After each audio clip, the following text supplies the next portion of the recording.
Bueno, voy a tratar de resumir bastante, pero que queden claros los conceptos que quería dejar. Primero que todo, saludar al doctor Vivas, a Neftalí como presidente de ACODES, que es el que ha impulsado esta actividad por segundo año consecutivo. Y por supuesto a la Comisión de Derecho Civil y Mercantil del Colegio de Abogados. A mí el derecho de seguros tiene dos áreas, ¿verdad? La parte sustantiva y la parte administrativa. A mí siempre me había gustado más la sustantiva, que es todo lo que hemos visto durante el día sobre los temas contractuales del seguro. No sé por qué en los últimos años me ha gustado más la parte administrativa, que es la parte de regulación, que es la que tiene que ver con la relación de las aseguradoras con el Estado como su supervisor.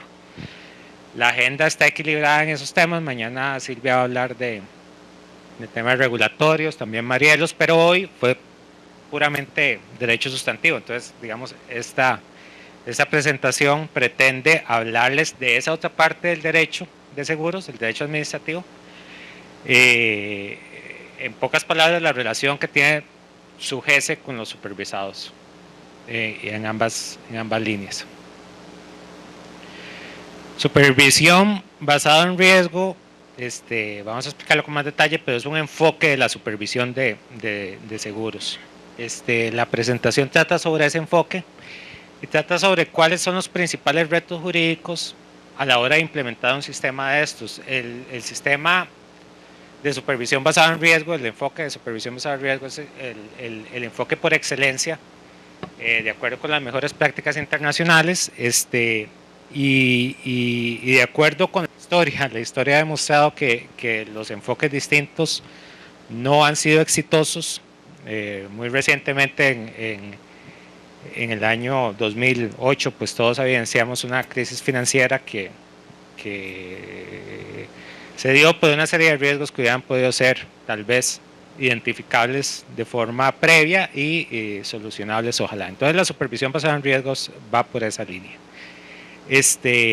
Voy a empezar por la conclusión de la presentación, los retos jurídicos. Los retos jurídicos principales son esos tres que están ahí.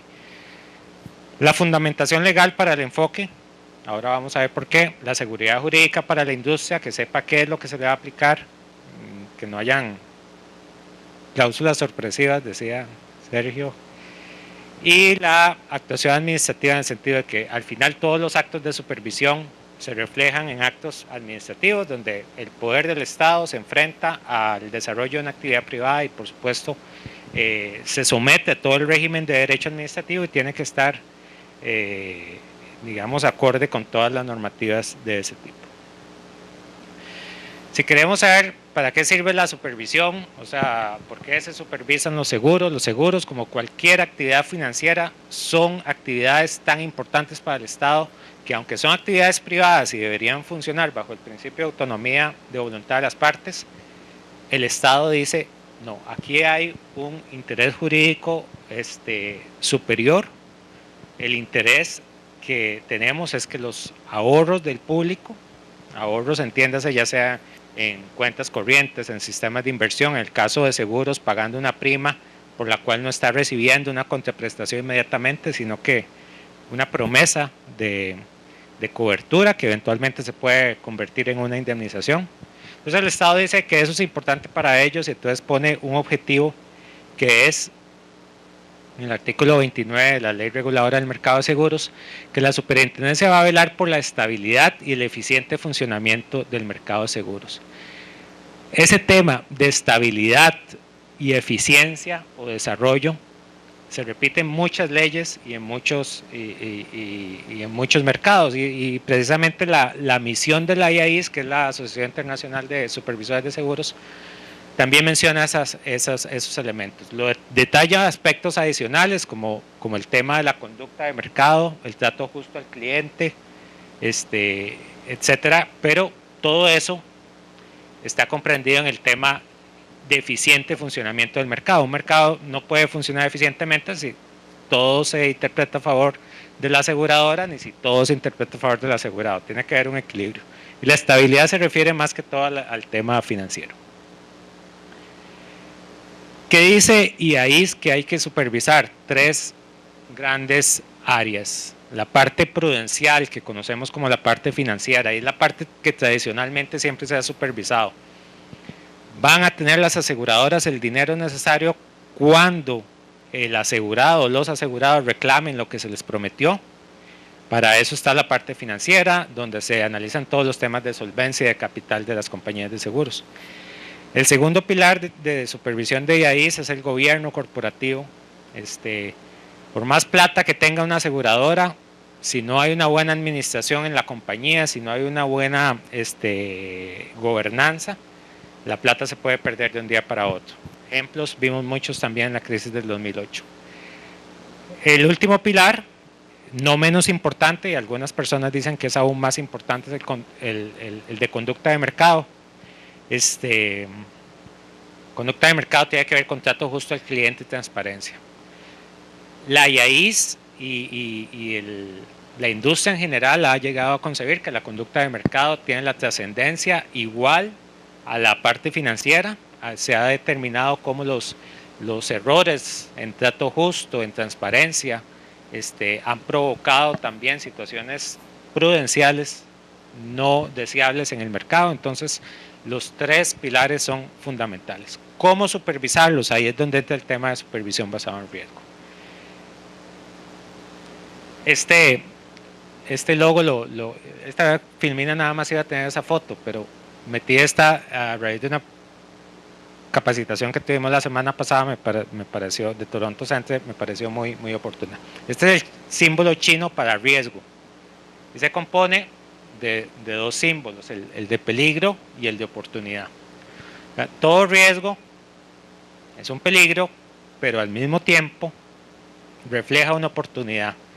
El negocio en el que estamos, el negocio de seguros, es un negocio de riesgo. O sea, ¿quién en la vida se le puede ocurrir asegurar esta torre después de que hace 3 años se pagaron 4.500 millones de dólares por las torres que estaban a la par y que fueron objeto de un atentado de terrorista? Pues las aseguradoras. El negocio de las aseguradoras es un negocio de riesgo. Entonces, no hay otra actividad tal vez tan riesgosa como la aseguradora. El riesgo está bien precisamente por esto. O sea, no hay problema con que las aseguradoras asuman riesgo, para eso existen. Pero donde hay un peligro hay una oportunidad. La oportunidad no solo de hacer negocios, sino de gestionar y controlar la operación de la compañía de manera que ese riesgo no se materialice. Y si se materializa, que tengan el respaldo necesario para hacerle frente. Conceptos básicos de supervisión basada en riesgo. Es un enfoque de supervisión que implica que el supervisor conozca las distintas compañías de seguros, conozca sus riesgos, conozca cómo los gestiona, cómo los controla, cómo después de ese control subsiste un riesgo residual y cómo otras variables como las utilidades, la liquidez y el capital de la compañía pueden ayudar a hacerle frente a la materialización de esos riesgos. Tiene elementos importantes que tal vez vamos a verlos de forma esquemática más adelante para no repetir conceptos. Esta filmina es importante. Cuando yo hablo de supervisión basada en riesgo, estamos hablando de una evolución del sistema de supervisión basada en cumplimiento. Supervisión basada en cumplimiento es lo que tradicionalmente hemos conocido. El tema de supervisión basada en riesgo, que aplica también para banca, para pensiones, para todos los temas financieros, es un tema lógicamente que no se origina aquí en Costa Rica, se origina en mercados mucho más desarrollados desde el punto de vista financiero, y en América Latina, Chile y México ya lo han adoptado, Costa Rica lo está adoptando, hay países que están en transición, pero básicamente los sistemas son estos. Ojo, no son sistemas excluyentes, son sistemas complementarios. La supervisión basada en cumplimiento, digamos que es estática contra la supervisión basada en riesgo, que es dinámica. ¿Por qué? La supervisión basada en cumplimiento es la en pocas palabras, la supervisión general en el que esta entidad incumplió esta obligación, la voy a sancionar con esto. Entonces es muy prescriptiva, todo está anotado en la ley. Si incumplió con esto, se aplica esto. Es mucho de lo que tenemos en la ley reguladora del mercado de seguros. Por eso se dice que es estática, o sea, es lo que dice la norma y punto. La supervisión basada en riesgo es dinámica. Dependiendo del riesgo que se identifique en la compañía, que además puede variar mañana o puede variar en un mes, las medidas de intervención de la supervisión van a ser diferentes. Puede ser desde pedir un plan de acción, desde pedir la remoción de algún funcionario, desde pedir capital adicional, etc. La supervisión basada en cumplimiento es reactiva. Después de que se vulnera el interés jurídico tutelado, entra la supervisión y sanciona. Es como muy lógico que no hay que esperarse a que se vulnere ese interés que está protegiendo el Estado. La supervisión basada en riesgo es proactiva, es preventiva, va antes, identifica los riesgos y antes de que ocurra procura una solución. Ya decíamos que es prescriptiva, es de cumplimiento, es una medida para todo el mundo. La supervisión basada en riesgos es de principios, flexibilidad, proporcional. Cuando echan de menos la norma que dice que la letrita tiene que estar en número 12, no la vamos a volver a ver, yo creo, por estas tendencias. Las normas basadas en principios van a decir que la póliza tiene que ser legible, y legible, la aseguradora, que es la que administra sus riesgos, tendrá que ver cómo lo cumple, porque es la aseguradora la que tiene que demostrar que cumple los principios. Entonces, si la persona a la que le vendí la póliza tiene un serio problema de visión y ni siquiera puede ver una letra número 12, entonces la aseguradora tiene que poner una letra 25 para que la vea. Si la otra persona tiene una visión súper buena y es súper ambientalista y no quiere que le den más de 2 hojas y pide que se la den en letra 8 y deja las constancias suficientes, pues se la den en letra 8. El tema es que supervisión basada en riesgo, las normas que se van a encontrar son, en la medida de lo posible, son principios, que sea legible, que esté clara, etcétera, que tenga, por ejemplo, en seguros autoexpedibles, que tenga pocas exclusiones, pero no va a decir que tenga máximo 5 exclusiones, etcétera. Supervisión basada en cumplimiento sancionatoria, basada en riesgos preventiva. La supervisión basada en riesgos de constatación es muy cuantitativa. La basada en cumplimiento. La basada en riesgo tiene mucho espacio para la discrecionalidad, y por eso es que hablamos de que uno de los retos es la fundamentación legal. La discrecionalidad de la administración claramente tiene que tener una sensibilidad especial por los temas legales. Retos jurídicos, fundamentación legal, y empezamos ya con las conclusiones. Solo que las conclusiones duran como 40 filminas, no mentira. Fundamentación legal del enfoque de supervisión basada en riesgo. Cuando, digamos, el antecedente principal de la apertura del mercado de seguros fue la suscripción del Tratado de Libre Comercio con Estados Unidos, Centroamérica y República Dominicana. El CAFTA, en este anexo, en la sección H, incluye en ese momento no había superintendencia, tal vez para los que no había actividad aseguradora, pues no había supervisión. Debería haber habido, pues no la había. Entonces en el CAFTA se adquiere el compromiso de parte del Estado de crear una autoridad reguladora y supervisora, que sería la superintendencia, y tiene esta frase: la autoridad reguladora de seguros tendrá los poderes adecuados, protección legal y recursos financieros para ejercer sus funciones y poderes. E incluye esta nota al pie: la autoridad reguladora actuará de manera consistente con los principios fundamentales de la IAIS. Esto es Ley de la República. ¿Qué nos dicen los principios fundamentales de la IAIS? Vamos a pasar rápidamente por 6 de ellos que son importantes para este tema. Gobierno corporativo. Si a mí alguien me dijera, quite todos los principios de IAIS y deje uno solo, yo dejaría gobierno corporativo. ¿Por qué? Porque el gobierno corporativo es el que dice que tiene que haber una estructura en la compañía de seguros que favorezca la gestión prudente de la entidad y un adecuado control de sus operaciones, desde la junta directiva hasta los niveles más operativos de la compañía. Si todas las compañías tuvieran eso y las personas que toman las decisiones desde la junta directiva fueran verdaderamente aplicar una gestión prudente y un adecuado control, todos los demás que vamos a ver se darían en cascada. Pero eso dichosamente nunca va a pasar, que quiten los principios, entonces, pero es para remarcar la importancia del principio de gobierno corporativo. Entonces, supervisión basada en riesgo, si tuviéramos que dibujar una pirámide, la dibujaría yo sobre una plataforma que es el gobierno corporativo. Señor.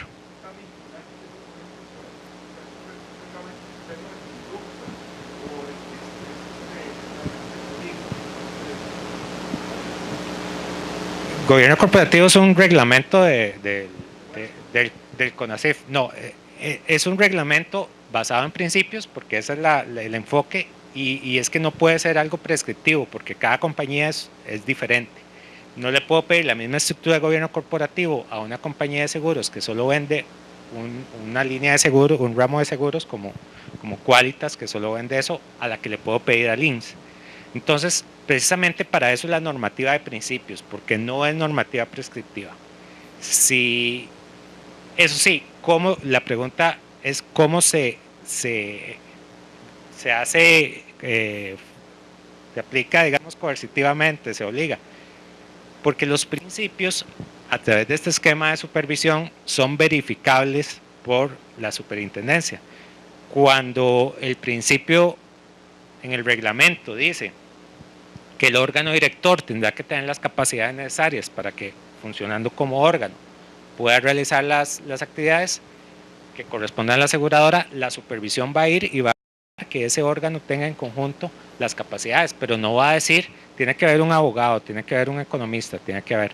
Esa es la filosofía de la norma de principios, que cada aseguradora adecue a su realidad lo que necesita. Y eso sí, si llega a la supervisión y se encuentra que en la junta directiva hay personas, no sé, hay puros astronautas y científicos, que es una súper buena capacitación en materia y atestado, pero no para dirigir una compañía de seguros, ahí es donde la superintendencia va a darle va a evaluar ese riesgo, va a darle una categoría y va a decir, este riesgo es muy, muy alto, usted tiene que cambiar estas cosas.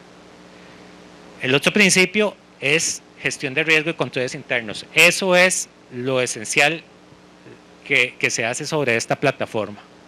Es parte del marco general de gobierno corporativo. ¿Y en qué consiste? Gestión de riesgos es el día a día de la compañía, desde la parte estratégica hasta la parte operativa, desde que la junta directiva dice, esta es mi tolerancia al riesgo, esta es mi estrategia y mis políticas de riesgos, y así quiero que se aplique hacia abajo hasta el señor de la ventanilla, que tiene eso totalmente interiorizado y llega y lo aplica en la ventanilla. Eso es gestión de riesgos el día a día. Y sabe que si llega una persona a suscribir un seguro, usemos uno de moda, un seguro de caución financiera, y la compañía de seguros dice, ok, para cemento, qué buena idea, no se me había ocurrido.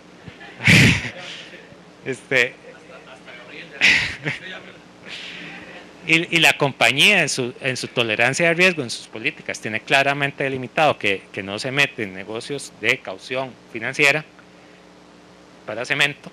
El individuo que está en la ventanilla lo rechaza, eso es gestión. Pero además está el control. Control es, ok, confiemos en la gestión, pero además pongámosle una revisión adicional, que son 5 actividades que vamos a ver dentro de un rato. Supervisión y reporte. La IAI nos dice que tenemos que tener, la mejor práctica es tener una supervisión basada en riesgo, y que las compañías tengan un sistema de evaluación de riesgos que considere la naturaleza, tamaño y complejidad de sus negocios, lo que usted decía. Esto es el principio de proporcionalidad, es el principio de que cada quien aplica lo que necesita.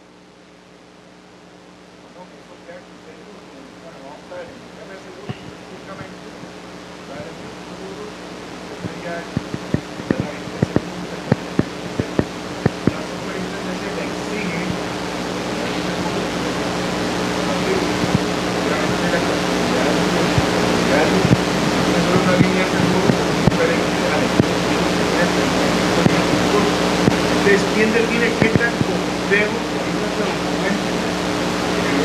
Dice, un chico ahí para... De eso se trata, de que... ¿A dónde llega ese análisis? Ahí, bueno, ya se lee esto, lo mínimo, no, en este caso. O sea, es un tema complejo que la Constitución no es complejo.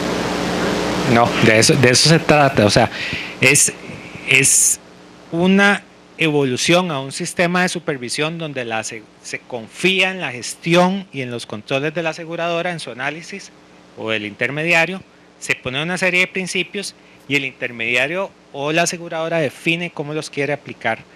Eso sí, está expuesto a la supervisión de que si lo que está haciendo es, como ponía el ejemplo, poniendo en la junta directiva personas que nada que ver con seguros, va a llegar la supervisión y le va a decir, eso está mal, tiene que hacer esto, tiene que cambiar lo otro, y probablemente tenga que, mientras tanto, poner capital adicional para responder por esos riesgos. Ahí es donde cambia el chip, y ahí es donde es importante entender que estamos ante un modelo distinto, donde la responsabilidad, digamos que ya no somos los chiquitos que vamos al kinder de la mano del papá, sino que el chiquito ya se puede ir a la escuela solo y ya uno confía en que gestiona y sus riesgos, y bueno, ahí habrá alguien que lo controle, la profesora o quien sea. Tres principios más: medidas preventivas y correctivas. El supervisor puede aplicar medidas preventivas y correctivas, eso lo tenemos en la ley. El organismo establece requerimientos de gestión para la empresa. La gestión de riesgos empresariales es también un principio fundamental. Tiene que ver con cuánto dinero yo tengo, cuánto capital y cuánto riesgo puedo soportar. Hay un esquema muy bonito en el documento de AIS que resume lo que hemos hablado. La junta directiva establece cuál es su tolerancia al riesgo.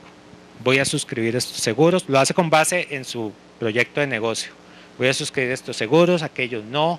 Voy a invertir de esta manera, no voy a invertir de aquella manera.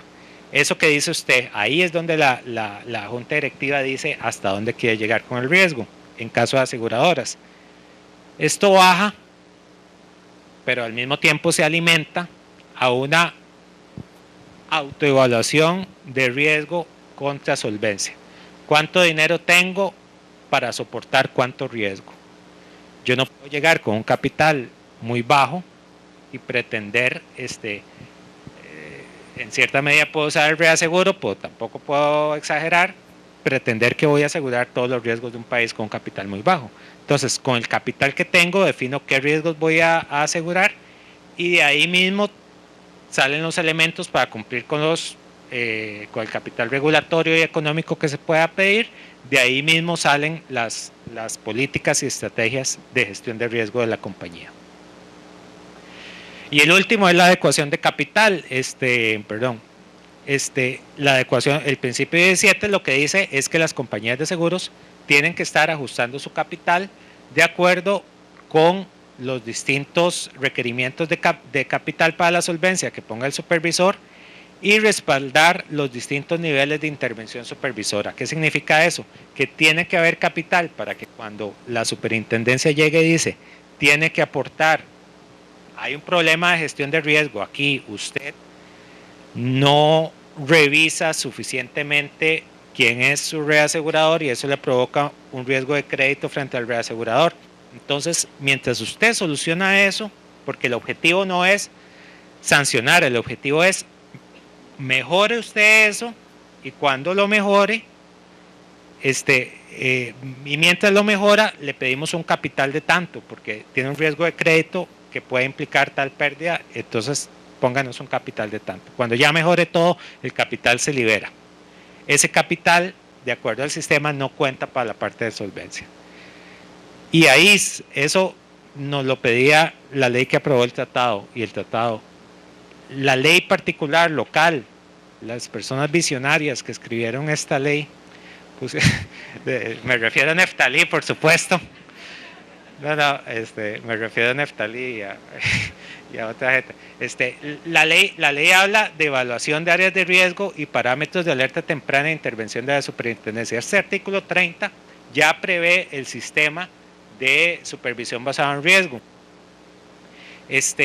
Precisamente todo lo que implica llegar y revisar cada uno de los riesgos que tiene la aseguradora, por lo menos los riesgos más significativos, se fundamenta en esta ley. Cuando yo digo que esto es que para la supervisión basada en riesgo, uno de los retos jurídicos es la fundamentación legal, de verdad es un reto jurídico porque otras superintendencias no tienen una ley tan reciente, entonces no prevén este tipo de situaciones, y para otras superintendencias ha sido complicado y no han podido avanzar a la velocidad de su GESE, porque al no tener fundamentos legales es muy difícil, dentro del principio de la legalidad que gobierna la función pública, decir yo puedo ir y meterme a la aseguradora a valorar riesgos, y si encuentro un riesgo muy alto puedo pedirle una medida correctiva o preventiva.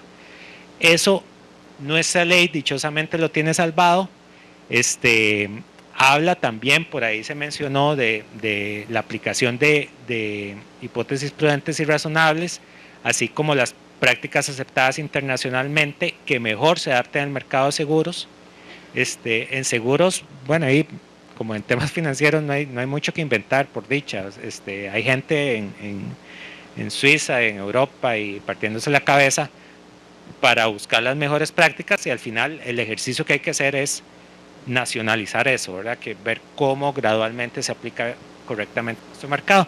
Y finalmente tenemos el artículo 25 que nos permite, desde el punto de vista de supervisión, aplicar acciones preventivas, temas de estimar riesgos, políticas de control y control internas.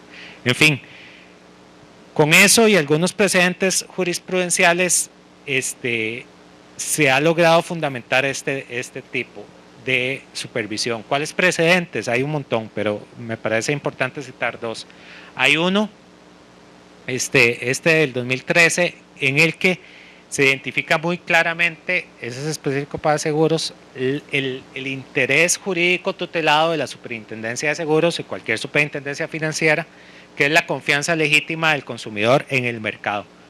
Cuando la jurisprudencia reconoce eso, reconoce que el ámbito de acción de la superintendencia puede ser mayor inclusive al que textualmente prevé la ley, y lo pone no solo como una potestad, sino como una obligación, y en este caso, pues por dicha no se había dado una situación de estas, pero claramente dice que la omisión o la deficiente actuación de la administración pública también generaría responsabilidad si se vulnera la confianza pública. Entonces, bajo un esquema o un enfoque de mero cumplimiento, el problema es que el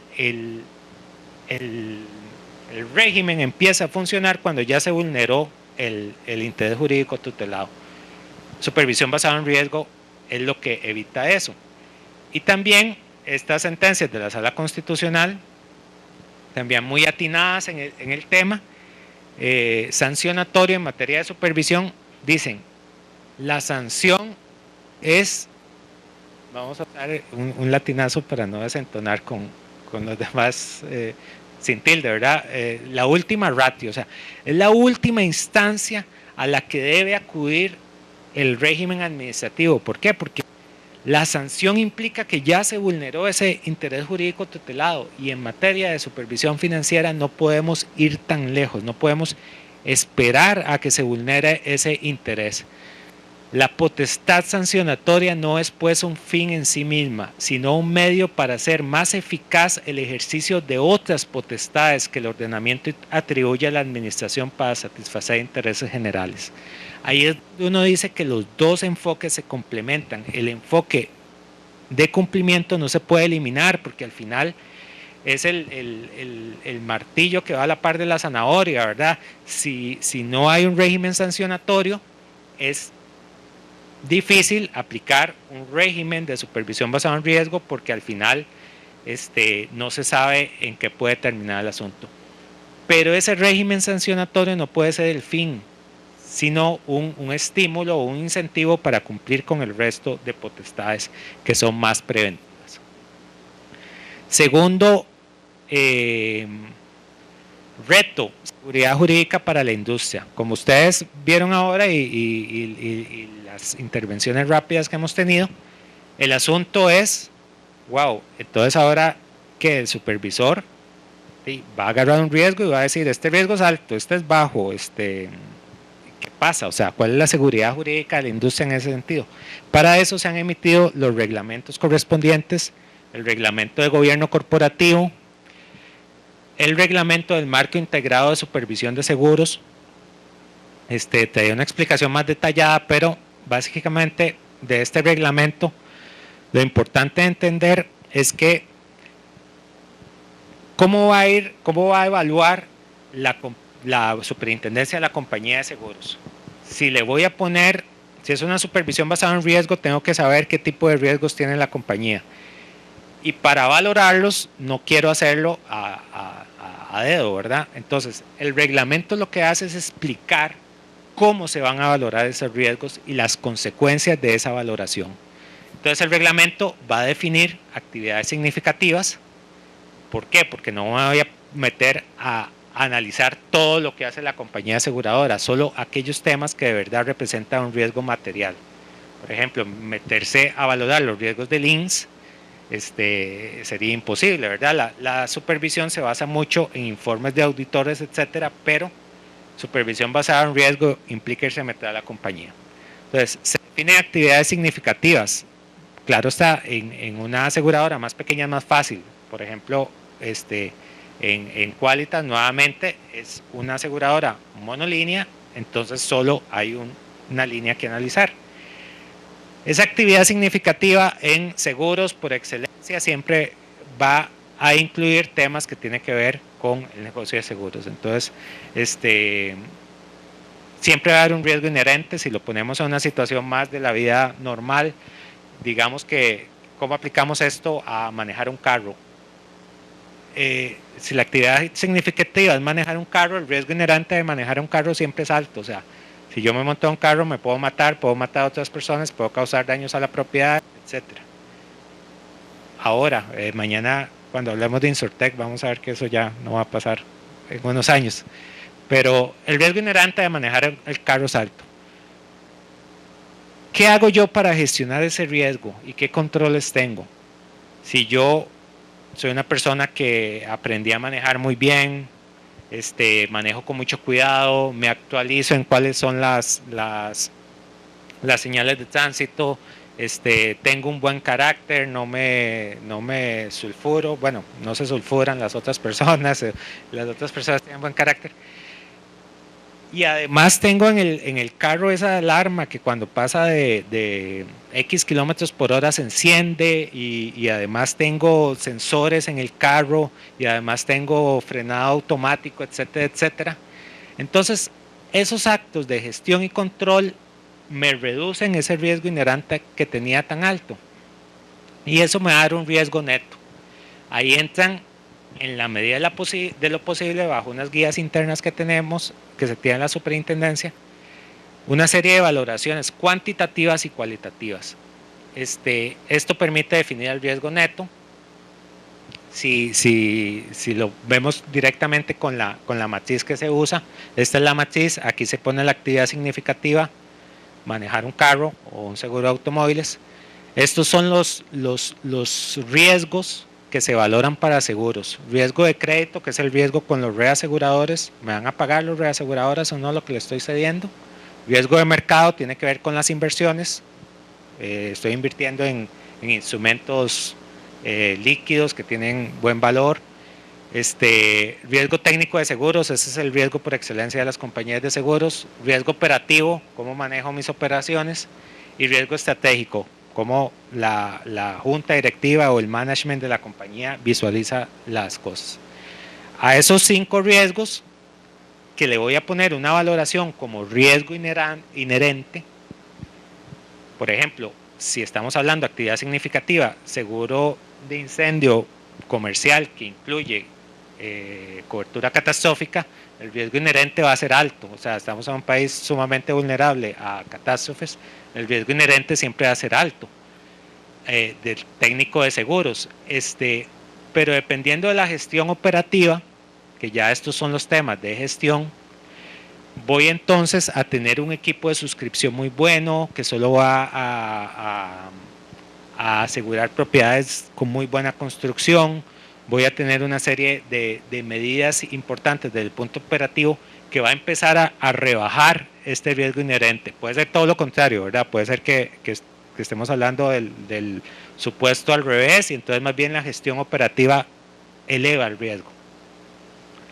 La parte de análisis financiero, que tiene que ver más que todo con temas de inversiones, la parte de cumplimiento normativo, la parte actuarial, gestión de riesgos, que tiene, ahora vamos a ver tal vez rápidamente, tiene un doble nivel, tiene participación tanto en la parte de gestión como en la parte de control, auditoría interna, la parte gerencial de la compañía y la junta directiva. Todo eso se valora para reducir o aumentar este riesgo. Al final da un riesgo neto, se le pone si es riesgo neto estable, si se prevé que va a subir o va a bajar, se le pone de importancia, se agregan estos elementos adicionales que pueden aumentar esto, pues no lo pueden disminuir, es decir, cómo manejo los temas de liquidez, si he venido teniendo utilidades, cómo está el tema de capital, y finalmente se adquiere un riesgo compuesto. Esto va rapidísimo por el tiempo, pero ustedes pueden revisar el reglamento con más calma y pues entender un poco más cómo funciona. Al final de todo eso se saca una valoración, se le pone un color para que se vea bonito y se ubica en alguno de estos niveles, 1, 2, 3, 4 y 5. Y dependiendo del nivel en que está, se le va a aplicar, que también lo detalla el reglamento, un set de medidas preventivas que no son taxativas, son nada más enumerativas. ¿Para qué? Para reducir ese riesgo o ese reto que tenemos de darle seguridad jurídica a la industria. Cuando una compañía está en nivel 1, está en todas, está súper bien. Si está en nivel 5, ya implica intervención por parte decretada por el CONACYF. Y hay una serie de medidas para nivel 1 que igual se pueden aplicar en cualquier nivel superior. Después las de nivel 1 y nivel 2 se pueden aplicar para cualquier otro nivel, etcétera, etcétera. Todo eso que expliqué es una metodología, es una metodología que se aplica de forma periódica, de forma formal y se aplica a todas las compañías. No todas se revisarán todos los años. Supervisión basada en riesgo también tiene que ver con la tolerancia al riesgo que el mismo supervisor y regulador tenga. En otros mercados, por ejemplo, un mercado muy grande como Canadá, por decir algo, o California, algo así, puede ser que el supervisor tenga una tolerancia al riesgo de que estas compañías pueden salir del mercado. O sea, su tolerancia al riesgo es que tales compañías no me da tiempo de supervisarlas, no le voy a dedicar recursos a esas compañías cuando tengo unas compañías mucho más grandes y mucho más importantes en mi mercado, y quitarle recursos a esas. Entonces, la supervisión basada en riesgo tiene que ver con eso también. En Costa Rica, yo creo que no hay espacio para tolerancia al riesgo. Estamos en un proceso de apertura de mercado. Cualquier salida de mercado no natural de una compañía provocaría un fuerte impacto en todo el proceso de apertura, en la confianza. Entonces, creo que en Costa Rica no tenemos esa tolerancia, pero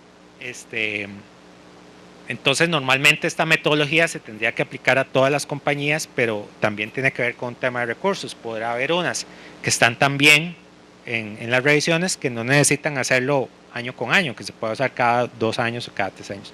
Pero hay otro motivo, que es cuando salen situaciones inesperadas. Si esta metodología la hacemos una vez cada 2 años, pues también puede haber un tema que llame la atención del supervisor y eso puede modificar el nivel de riesgo. Por ejemplo, una aseguradora que tenga un problema, que salga en la prensa, lo que sea, y que evidencie una situación o que se despliegue los reportes que genera que hay una situación.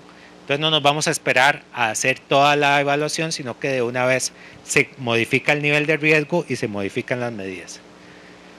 Ahí están los 3 niveles, ahí están las diferentes medidas que se aplican a cada nivel. Nada más a nivel de ejemplo, a manera de ejemplo, en nivel 3 se puede requerir a la entidad que haga modificaciones en su plan de negocio, pedirle al auditor externo que amplíe el alcance de sus revisiones, que se ordene una auditoría especial, que el actuario de la entidad realiza cálculos adicionales, etc. Esto, la idea es que la compañía aseguradora tenga una idea de qué puede pasar. Ya en el nivel 2 estaba el pedir capital adicional, entonces también se podría aplicar el nivel 3. Entonces, pero si hay que hacer otra cosa, se hace. La jurisprudencia también habla de encontrar la adecuada solución al problema. Entonces, un problema tiene que tener la adecuada solución. Como dice un compañero de la superintendencia, no voy a matar un ratón con una bomba nuclear. O sea, esa moderación tiene que existir. ¿Por qué? Porque en el otro reto, que ya es el último jurídico de todo esto, también está otro reglamento adicional, gobierno corporativo, el marco integrado de supervisión de seguros y el reglamento de los sistemas de gestión de riesgos y control interno de las entidades aseguradoras, que se basa en el principio 9 que vimos, sobre el principio 8, perdón, que es el que describe de IAIS, que es el que describe estos dos sistemas, y que básicamente sistema de gestión de riesgo es todo lo que hablamos de cómo me enfrento día a día a las situaciones, y sistema de control interno es cómo controlo lo anterior. Hay cinco funciones de control, que son control de gestión de riesgo, hay una unidad de gestión de riesgo que es operativa, y hay una función de, unidad digo, pero en realidad es función. Igualmente todo ese reglamento son normas de principios, o sea, no dicen tiene que haber una unidad de gestión de riesgos con 5 funcionarios, etcétera. No, tiene que haber una función de gestión de riesgos con las suficientes capacidades, con la suficiente experiencia, etcétera. Si la función es contratada afuera, si es un solo funcionario, si es un departamento de 30, eso depende de cada aseguradora. Análisis financiero, cumplimiento normativo. Cumplimiento normativo no es 8204, no es lavado de capitales, es cumplimiento del compliance gringo, que es velar por todo el cumplimiento de las normas regulatorias. Control actuarial, que revisa lo que hacen los actuarios en la parte de gestión de riesgo, y auditoría interna, que es la tercera línea de defensa. Gestión de riesgo es la primera línea de defensa, control es la segunda y auditoría interna es la tercera.